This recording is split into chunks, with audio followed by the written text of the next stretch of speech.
نحمد ونصلی علی رسول الکریم اما بعد فاعوذ باللہ من الشیطان الرجیم بسم اللہ الرحمن الرحیم۔ ہم سیرت پیارے نبی صلی اللہ علیہ وسلم کی سیرت کے بارے میں پڑھ رہے ہیں، اور جس کتاب سے پڑھ رہے ہیں ہم، اس کا نام ہے تجلیات نبوت، اور مولانا صفی الرحمن مبارک پوری رحم اللہ کی کتاب ہے۔ آج ہمارا چوتھا لیسن ہے۔ ہم پہنچے ہوئے ہیں نبوت و دعوت۔ پیچھے جو حالات بیان کیے جا چکے ہیں، ان کی وجہ سے رسول اللہ صلی اللہ علیہ وسلم اور آپ کی قوم کے درمیان فکری اور عملی فاصلہ بڑھتا گیا۔ آپ قوم کی بدبختی اور بگاڑ دیکھ کر رنجیدہ رہنے لگے، ان سے الگ تھلگ اور تنہا رہنے کی خواہش بڑھنے لگی، اور یہ سوچ بھی گہری ہونے لگی کہ انہیں ہلاکت اور تباہی سے کیوں کر بچایا جائے۔ اس پیراگراف کا کیا مطلب ہے؟ پیچھے ہم نے پڑھا تھا کہ رسول اللہ صلی اللہ علیہ وسلم کا جو زمانہ تھا، جب بچپن، نبوت سے پہلے کا زمانہ جو مکہ میں آپ صلی اللہ علیہ وسلم کا گزرا، آپ کی شادی ہوئی حضرت خدیجہ رضی اللہ عنہا سے، اور اس کے بعد آپ کا ایک مضبوط اور روشن کردار تھا جو لوگوں میں مشہور تھے اس وجہ سے، اور آپ کو صادق اور امین کہا جاتا تھا۔ اور ہم نے یہ بھی جانا تھا کہ اللہ سبحانہ تعالیٰ نے جو اس زمانے میں جو برائیاں عام تھیں، اپنے پیارے نبی صلی اللہ علیہ وسلم کو نبوت سے پہلے بھی ان برائیوں سے دل میں ان کے نفرت تھی۔ آپ صلی اللہ علیہ وسلم ہمیشہ ان برائیوں سے اپنے آپ کو الگ رکھتے تھے، جو اس زمانے کے نوجوانوں کی بری عادتیں تھیں اور بری رسومات تھی، اور بت پرستی اور شرک سے، ان ساری چیزوں سے رسول اللہ صلی اللہ علیہ وسلم دور رہا کرتے تھے۔ مگر ظاہری بات ہے کہ ایک انسان جس معاشرے میں رہ رہا ہوتا ہے اور جس میں برائیاں اتنی عام ہوتی ہے، اور وہ انسان ایک پاک نفس رکھتا ہو، ایک اچھی سوچ رکھتا ہو، تو اس کے لیے یہ بہت ہی رنجیدہ کرنے والی بات ہوتی ہے کہ وہ اپنے آس پاس کی برائیوں کو دیکھ کر کرتا رہتا ہے۔ تو یہی حال آپ صلی اللہ علیہ وسلم کا تھا، آپ کے دل میں بہت دکھ ہوا کرتا تھا۔ اس وجہ سے آپ لوگوں سے تھوڑا تنہائی پسند ہونے لگے، آپ الگ تھلگ رہنے لگے، اور ان کی قوم کے بارے میں بھی آپ کو فکر ہوتی تھی کہ ان کی اصلاح کیسے ہو سکتی ہے، یہ تو بربادی کی طرف جا رہے ہیں۔ تو پھر جیسے جیسے آپ صلی اللہ علیہ وسلم کی عمر بڑھنے لگی، ساتھ ساتھ یہ رنج اور یہ خواہش بڑھتی ہی گئی، اور بالآخر آپ کو آہستہ آہستہ یہ عادت پڑ گئی کہ آپ غار حرا میں چلے جایا کرتے تھے۔ غار حرا جو تھا وہ مکہ سے تقریباً 2 میل کے فاصلے پر تھا۔ دور سے اس کو دیکھا جا سکتا تھا، اس پہاڑ کو اس زمانے میں۔ اس چوٹی کے بائیں طرف کچھ نیچے اترنے کے بعد غار واقع ہے۔ غار کی لمبائی 4 میٹر سے کچھ کم اور چوڑائی 1.5 میٹر سے کچھ زیادہ تھی، یعنی چھوٹی سی جگہ تھی۔ یہ خانہ کعبہ ہے، اور یہاں پر جو ہے یہ غار حرا ہے، ٹھیک ہے۔ تو نبوت کی چمک دمک اور سعادت کی جھلکیاں جیسے نظر آنی شروع ہو گئیں، چنانچہ آپ نیک خواب دیکھتے، اور جیسا دیکھتے ویسا ہی پیش آتا۔ پھر روشنی نظر آنے لگتی اور آواز سنائی دینے لگتی، اور آپ صلی اللہ علیہ وسلم فرماتے کہ انی لأعرف حجرا بمکۃ کان یسلم علی قبل ان ابعث۔ میں مکہ میں ایک پتھر کو پہچانتا ہوں جو بعثت سے پہلے مجھے سلام کیا کرتا تھا۔ تو یہ آپ صلی اللہ علیہ وسلم نے بتائی تھی یہ حدیث۔ پھر نبوت کا آغاز اور وحی کا نزول۔ پھر تیسرے سال کے رمضان میں جب آپ صلی اللہ علیہ وسلم کی عمر کا 41واں سال چل رہا تھا، آپ غار حرا کے اندر ذکر الہی اور عبادت میں مشغول تھے کہ یکایک حضرت جبرائیل علیہ السلام نازل ہوئے اور آپ کو وحی و نبوت سے نوازا۔ حضرت عائشہ رضی اللہ عنہا فرماتی اب یہ حدیث ہے، جس وقت آپ صلی اللہ علیہ وسلم کو نبوت ملی اس وقت کی یہ حدیث ہے، اور یہ صحیح بخاری کی حدیث ہے۔ رسول اللہ صلی اللہ علیہ وسلم پر وحی کا آغاز نیند میں اچھے خواب سے ہوا۔ آپ جو خواب دیکھتے وہ سفیدہ صبح کی طرح نمودار ہوتا۔ پھر آپ کو تنہائی پسند آنے لگی۔ دیکھیں، خوابوں کے بارے میں نبوت، جو انبیاء کرام کے خواب ہوتے ہیں وہ بھی وحی ہوتے ہیں، ٹھیک ہے، اور وہ سچے خواب ہوتے ہیں۔ بعض اوقات انسانوں کے خواب بھی سچے ہوتے ہیں، لیکن جو بھی ہم خواب دیکھتے ہیں ضروری نہیں ہے کہ سارے خواب سچے ہوں، سچے خواب اللہ کی طرف سے ہوتے ہیں۔ تو رسول اللہ صلی اللہ علیہ وسلم کو سچے خواب آنے لگے، وہی کا آغاز اس طرح کے سے ہوا، خواب سے ہوا، اور آپ جب صبح ہوتی تو آپ کا جو خواب ہوتا وہ سچا ثابت ہو جاتا۔ اس کے بعد آپ صلی اللہ علیہ وسلم اور بھی تنہائی پسند ہو گئے، چنانچہ آپ غار حرا میں خلوت اختیار فرماتے اور کئی رات گھر آئے بغیر عبادت کرتے۔ اس عرصے میں توشہ بھی لے جاتے، حضرت خدیجہ رضی اللہ عنہ کے پاس واپس آتے اور اسی جیسی مدت کے لیے پھر توشہ لے جاتے، یہاں تک کہ آپ صلی اللہ علیہ وسلم غار حرا ہی میں تھے کہ آپ کے پاس حق آ گیا، یعنی آپ کے پاس فرشتہ آیا اور کہا اقرا۔ یہ پہلی وحی کا پہلا لفظ تھا، سورہ علق کی آیت ہے یہ، اقرا پڑھو۔ آپ صلی اللہ علیہ وسلم نے فرمایا ما انا بقارئ، میں پڑھنا نہیں جانتا۔ آپ فرماتے ہیں کہ فاخذنی فغطنی حتی بلغ منی الجہد ثم ارسلنی فقال، اس نے مجھے پکڑ لیا اور اس زور سے دبوچا کہ مجھے چور کر ڈالا، پھر چھوڑ کر کہا اقرا، یعنی حضرت جبرائیل علیہ السلام نے آپ صلی اللہ علیہ وسلم کو پکڑ کے بھینچا، پھر آپ سے کہا کہ پڑھو۔ آپ صلی اللہ علیہ وسلم نے پھر وہی جواب دیا، میں ما انا بقارئ، کیونکہ آپ صلی اللہ علیہ وسلم امی تھے، آپ نے باقاعدہ کوئی پڑھنا لکھنا آپ نے نہیں سیکھا تھا، آپ نے پھر وہی جواب دیا میں پڑھنا نہیں جانتا۔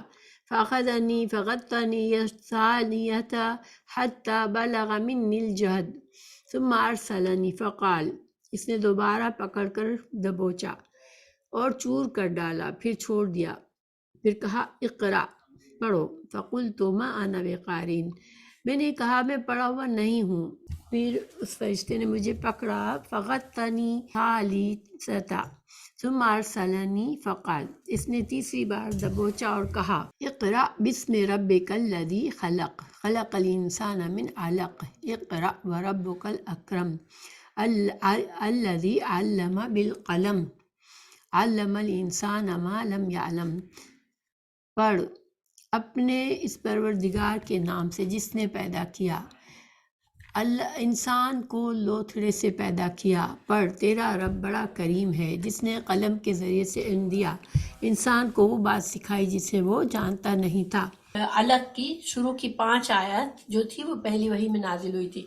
اب بہت سے علماء نے اس پر بات کی ہے کہ آپ کو کیوں جھگڑا تھا، حضرت جبرائیل علیہ السلام نے کیوں بھیجا تھا آپ کو، تو اس کے بارے میں علماء نے مختلف رائے پیش کی ہے۔ تو اس میں ایک رائے یہ ہے کہ چونکہ انسان کبھی بہت ہی حیرت انگیز چیز دیکھتا ہے تو اس کو یقین نہیں ہوتا کہ وہ خواب دیکھ رہا ہے یا حقیقت ہے، ٹھیک ہے، تو آپ کو ایک طرح سے جھنجھوڑ کر یہ احساس دلایا کہ یہ خواب نہیں ہے، یہ آپ کو جیسے اتنا چاق و چوبند کر دیا کہ آپ کو یقین ہو جائے کہ یہ خواب نہیں ہے بلکہ یہ حقیقت میں ہو رہا ہے۔ اور ویسے بھی عام طور پر دیکھیں ہم لوگ کبھی ایسے ہوتا ہے نا کہ انسان کوئی بہت ہی حیرت انگیز چیز دیکھتا ہے تو اپنے آپ کو یا تو خود ہی چونٹی کاٹتا ہے یا کسی کو کہتا ہے، تو یہ اس لیے کہ انسان کو یقین ہو جائے، جب تکلیف ہوتی ہے تو احساس ہوتا ہے کہ نہیں یہ تو حقیقت میں ہو رہا ہے۔ تو یہ ایک رائے ہے جو کافی اسٹرانگ ہے اس کے بارے میں، لیکن دوسری بھی بہت سی علماء نے اس پر بات کی ہے۔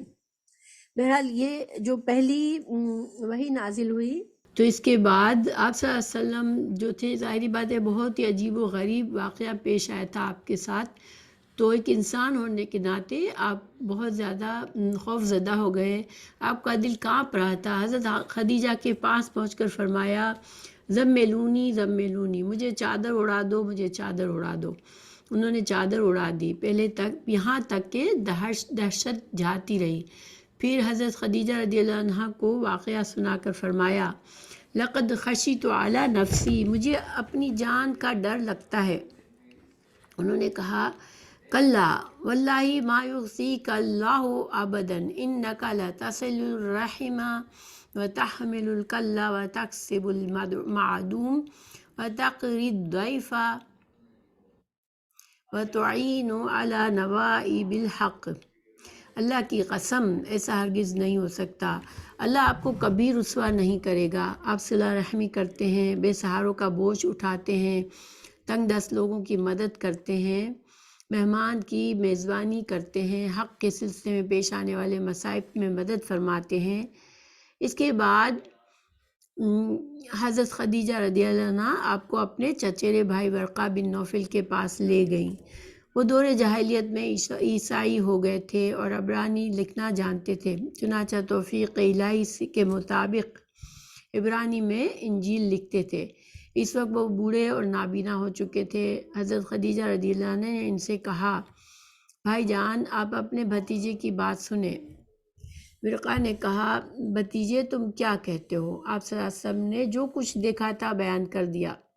ورقہ نے کہا، یہ تو وہی ناموس وہی لانے والا فرشتہ ہے۔ ناموس کا مطلب وہی لانے والا فرشتہ ہے جو موسیٰ پر نازل ہوا تھا۔ کاش میں اس وقت جوان ہوتا، کاش میں اس وقت زندہ رہتا جب آپ کی قوم آپ کو نکال دے گی۔